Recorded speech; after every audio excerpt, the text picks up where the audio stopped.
Fernando Paulsen y nuestros panelistas e invitados son una combinación clave por la 92.9 FM. La clave me escucha. Empieza tu día con toda la energía natural de Marley Coffee, un café de grano orgánico molido al instante con leche descremada. Prueba el sabor de Marley Coffee en sus 12 exquisitas y variadas mezclas que te esperan para recargar tu día. Con Marley Coffee disfruta tu día con toda la onda. Estamos ya en nuestro panel de los días jueves con Pauline Cantor de Evópolis. ¿Cómo estás, Pauline? Hola, Fernando, ¿cómo estás? Muy bien. Gracias, Claudio Fuentes, analista y académico de la Universidad Diego Portales. ¿Cómo estás, Claudio? Hola, ¿qué tal? ¿Cómo está Fernando, Pauline?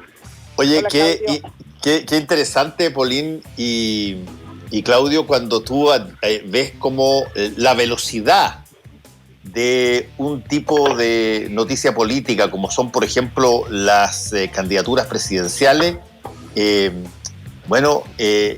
irradian con tal impacto lo que está sucediendo que de pronto tú tienes básicamente una suerte de haz de luz que cambia el foco de montones de cosas que estábamos conversando hacia esta carrera presidencial. Desde Chile Vamos ya hay varios candidatos: Joaquín Lavín, Evelyn Matei, Ignacio Briones, ahora que acaba de presentarse. Por cierto, José Antonio Kast, del Partido Republicano, Mario Desborde, Sebastián Sichel, y en el ámbito de la oposición o de las distintas oposiciones se están delineando una serie también de distintos candidatos. Ahí faltan todavía primarias que se dan este fin de semana y otras, pero no cabe la menor duda que la carrera presidencial, Claudio y Pauline, es casi como una suerte de imán. Atrae la atención más que cualquier otra cosa, incluyendo, te estoy diciendo por un rato, la Convención Constitucional, que desde el punto de vista, si tú quieres, estratégico, probablemente es mucho más poderoso y mucho más potente, Pauline. Efectivamente, yo creo que hemos visto por un lado tal vez un aceleramiento de esta carrera presidencial a raíz también de que la fecha de las primarias también está bien encima, pero yo creo que eso también demuestra todavía lo líquido que está el panorama, porque yo creo que tú ves que desde todos los partidos sienten y miran que hay opciones en el fondo de cómo instalar su discurso, en el fondo con quién va a ser mejor sintonía la población. Entonces yo creo que eso es justamente lo que ha permitido que surjan varias figuras, y tú ves que yo creo que esta vez tenemos muchas figuras políticas que están apareciendo, que no necesariamente han sido personas que han estado siempre en la política, y ese yo creo que el caso de nuestro con Ignacio Briones, tú ves que no era alguien que en el fondo viene haciendo, digamos, una carrera política, como puede ser el caso, cierto, de Lavín o de Vidal, cierto, que llevan muchos años en esto, sino que son irrupciones de personas que de alguna manera las sienten que hay una cercanía mayor con la ciudadanía y que están haciendo una lectura respecto de hacia dónde tiene que ir el país diferente. Yo creo que eso es lo que están muchos ahí mirando, sí. y uno ve que hay en el fondo se ven que hay oportunidades, pero oportunidades de conectar de forma diferente. Por ejemplo, yo creo que una de las cosas que tiene Ignacio Briones es que es alguien que, además de ser cercano, va de frente, es transparente, tú ves que cuando hay problemas los plantea. Entonces yo creo que esas son cosas que hoy día son atributos que son muy valorados, y eso es lo que justamente nos permite. No sé ahí cómo lo ve Claudio. Sí, Claudio, además se me quedaron bastante fuera. Está Daniel Jaude, está Pamela Gil, están un montón de otros que pueden ser parte de esto también, Claudio, y de alguna manera quizás sería bueno también que tú lo pudieras plantear. ¿Qué te parece? ¿Qué tanto esto afecta al gobierno? Porque el gobierno pasa a tener básicamente casi una percepción de costo hundido y que ahora hay que concentrarse básicamente en la expectativa que se genera a partir de lo que viene, digamos. Claudio. Sí, mira, yo creo que acá hay una como la configuración de una serie de factores que están presentes en el contexto y que es bien particular en relación a otro año. Primero, desde el punto de vista político, la ausencia de liderazgo fuerte, es decir, hay una disputa de liderazgo muy, llamémosla, dispersa, con poco protagonismo de alguno. Recuerden que en las últimas elecciones usualmente siempre había una persona que sobresalía con sobre un 30%, hoy día estamos todos en la línea de no más de 15%, es decir, no hay ninguno que realmente resalte tener un 15 o un 12%, a veces la prensa habla de, oye, mira, tiene un 2% no es nada, entonces realmente acá hay una dispersión de liderazgos totales, y eso te habla de la crisis del sistema de partidos políticos y la crisis de la política en general. Y segundo, la segunda dimensión que tú planteas es lo que tiene que ver con el gobierno. Usualmente el gobierno saliente trata de dejar un legado, instalar un legado, y eso lo hace a través de el apoyar ciertas candidaturas implícita o explícitamente. Lagos lo hizo con Bachelet, y así sucesivamente se ha ido haciendo históricamente, porque son tendencias políticas, afinidades, lealtades, etcétera. Hoy día, en realidad, pasa que todos tratan de alejarse del gobierno. Es como si el gobierno estuviera apoyando a alguien, y particularmente el presidente Piñera, es casi una condenación.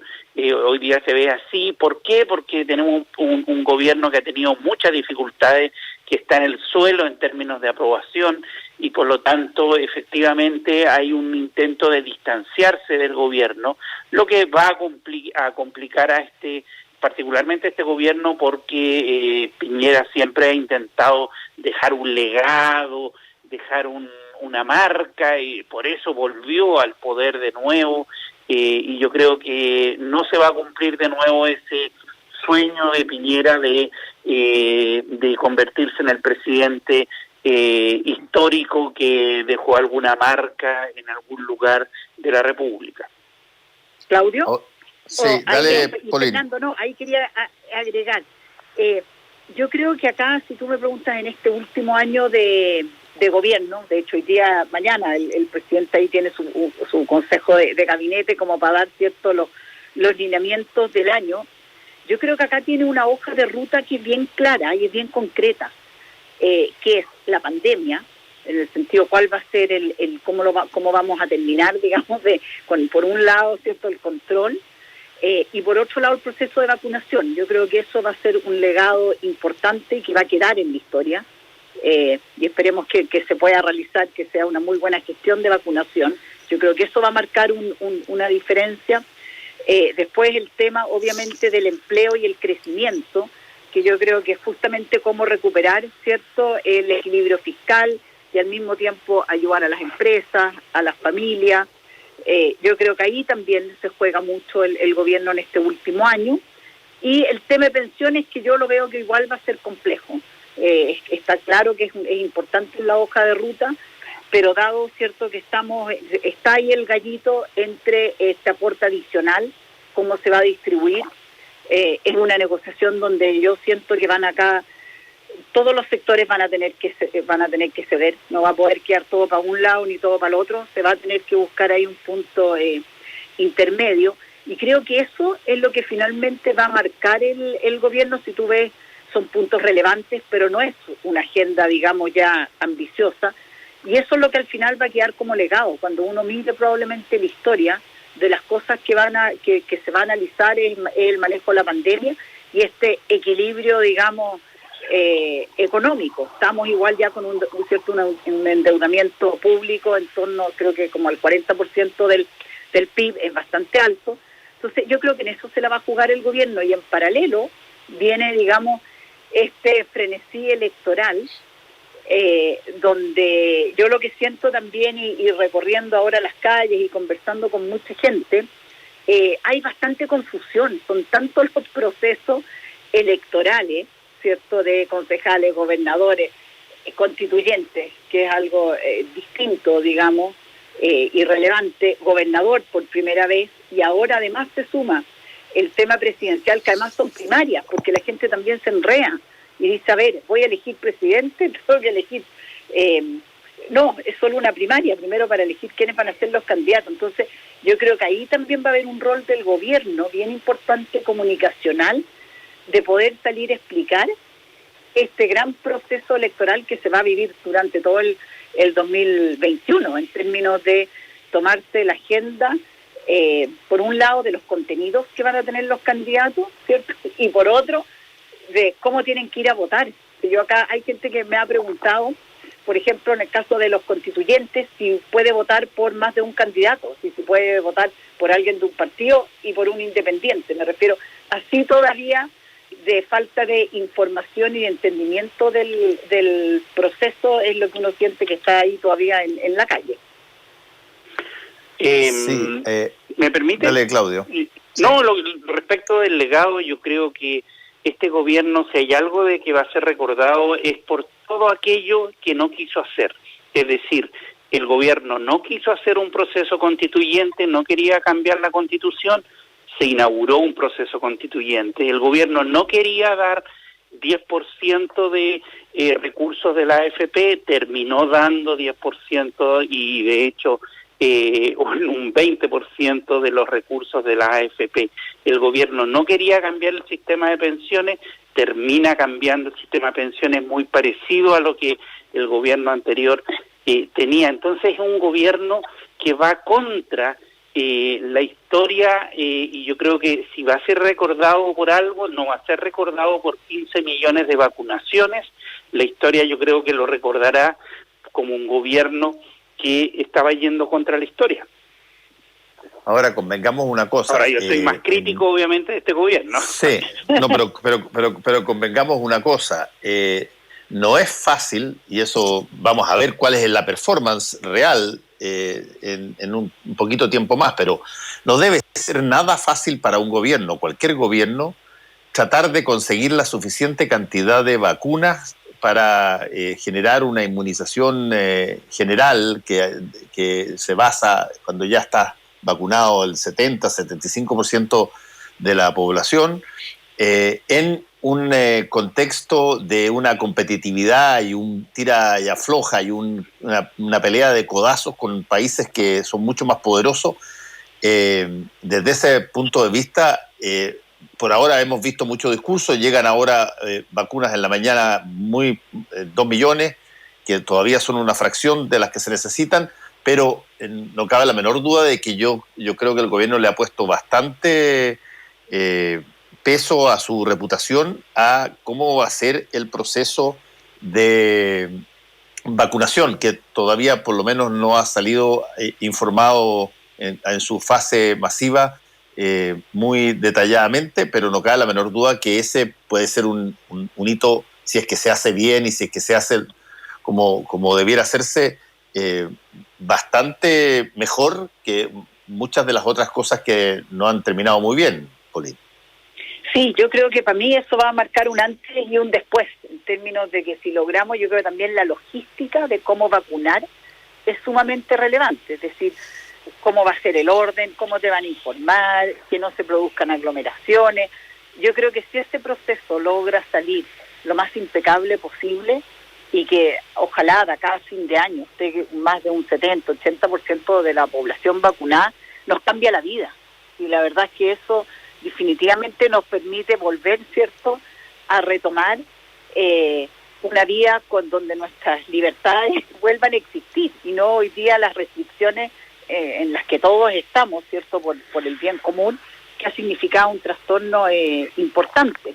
Y lo otro que quería agregar, que yo creo que es algo que llegó para cambiarse, ahí ese es un poco, a mí tengo esa sensación, que los contextos andan. Siento que hoy día la fuerza de la ciudadanía y de una ciudadanía que por un lado tiene canales para comunicarse y expresar sus visiones, sus puntos de vista, hace que tú puedes partir con un programa, con una hoja de ruta, pero eso no va a ser estático. Yo creo que en esto llegó una forma diferente de hacer política, de llevar a cabo políticas públicas, y yo creo que eso es algo del cual se va a tener que hacer cargo también la Constitución. De alguna manera nosotros también está la revolución de las comunicaciones, que ya, ¿cierto?, se viene, digamos, la llevamos viviendo ya hace varios años, pero hoy día ya estamos viendo los efectos reales de cómo nos ha cambiado nuestro comportamiento con respecto al poder. Entonces, cuando Claudio dice esto se va a recordar por lo que no se quiso hacer, yo creo que esto va a ser un poco la tónica de muchos de los gobiernos que vienen. Lo estamos viendo también a nivel, ¿cierto?, mundial, porque la ciudadanía hoy día tiene un empoderamiento distinto para ir marcando las agendas. Sí, a mí, siguiendo lo que señalaba Fernando respecto de las vacunas, yo creo que uno de los grandes problemas del gobierno, hoy día amanecí crítico con el gobierno, parece. Así veo, Claudio, en vez de estar al revés, porque las vacunas están llegando. No, pero mira, ¿cuál es mi preocupación? Es la promesa. El gobierno de los mejores se transformó en un problema. Ahora el gobierno promete 15 millones de vacunados el primer semestre. Eso es lo que se señaló y se insistió.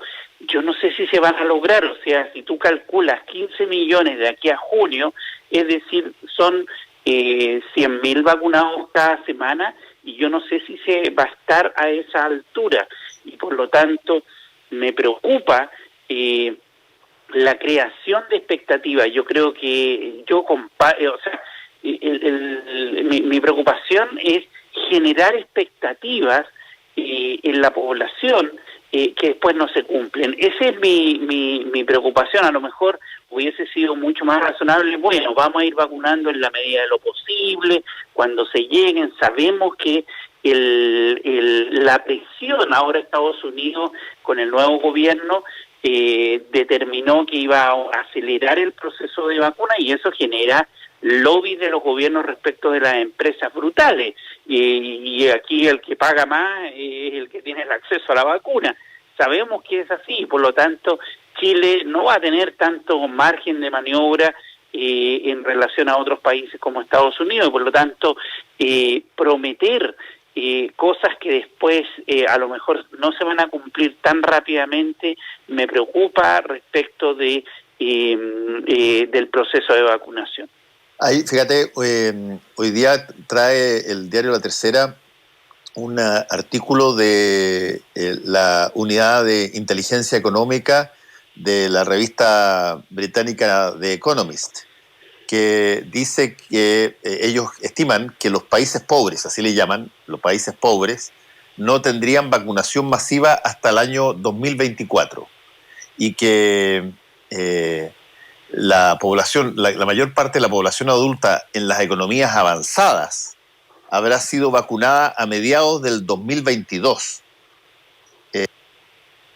Lo asocian a una serie de cosas en que de pronto va a haber una puja muy fuerte de las mayores economías por ser vacunados primero, y eso eventualmente puede distanciar a algunas otras, pero además porque aparentemente el sistema de producción de la vacuna y la velocidad de la producción de la vacuna tuvo que ser variada o percibida de una manera distinta a raíz de diversas tropiezos que han tenido muchas de ellas, y por lo tanto no es cosa de que se apruebe la vacuna e inmediatamente a la semana siguiente haya 20 millones de vacunas esperándote en la puerta, digamos.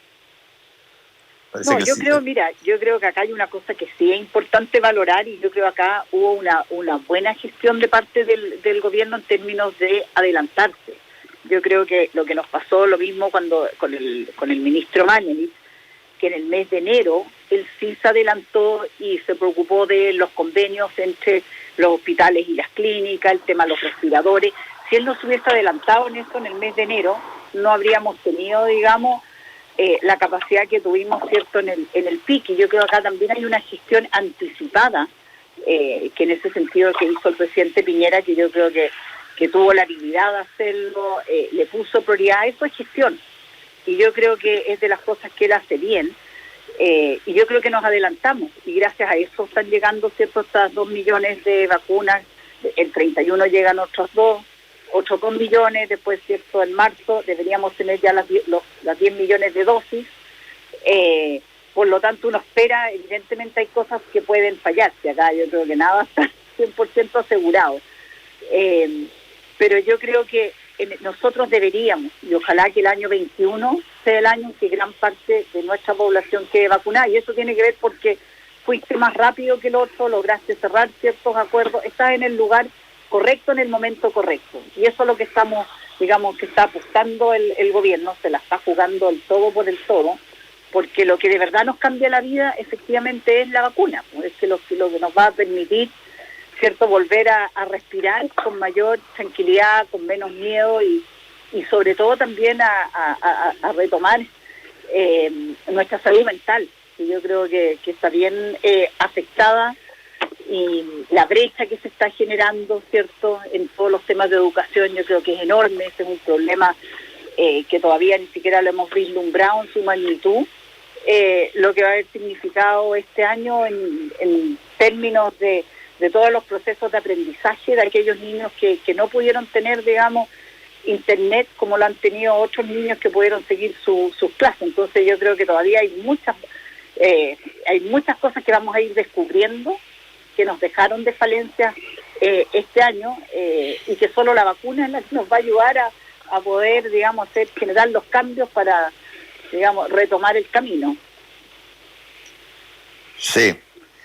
Ahora, yo insisto en lo que había sido mi primera pregunta. ¿Qué tanto muchas de estas cosas que están calendarizadas y que tienen, por cierto, su ciclo bastante más definido, pueden verse afectados por la situación política en función del adelantamiento bastante agudo ya de la carrera presidencial y el invisibilizamiento que eso naturalmente lleva hacia el gobierno que existe? Se le llama el año del pato cojo, como se quiera, pero básicamente de lo que se trata es que el foco de atención deja de estar en el gobierno actual y pasa a estar en el potencial gobierno siguiente. ¿Qué tanto eso puede alterar incluso hasta muchas cosas de las que hemos estado conversando en términos de tratamiento de la pandemia, Claudio? O sea, en general, la tendencia electoral siempre es la que va a dominar en el último gobierno. Cuando uno mira datos como, por ejemplo, aprobación de leyes aumenta en el año electoral, y esto impulsado porque los legisladores quieren o ser reelectos o que su partido les vaya bien, y por lo tanto presionan para que ciertas leyes sean aprobadas, que es lo que va a empezar a pasar ahora.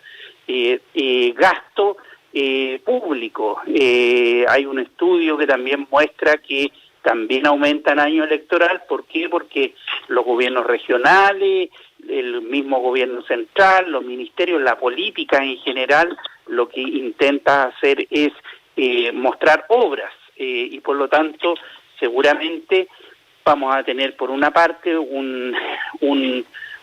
como que el poder se mueve hacia la lógica electoral, y hay una presión respecto súper paradójica, porque por una parte tú tratas de alejarte de un gobierno que no le está yendo tan bien, pero por otra parte le estás pidiendo recursos e inversión para que ejecute y muestre resultados frente a una ciudadanía que está viendo el desenvolvimiento y tiene que elegir a cierta coalición de gobierno.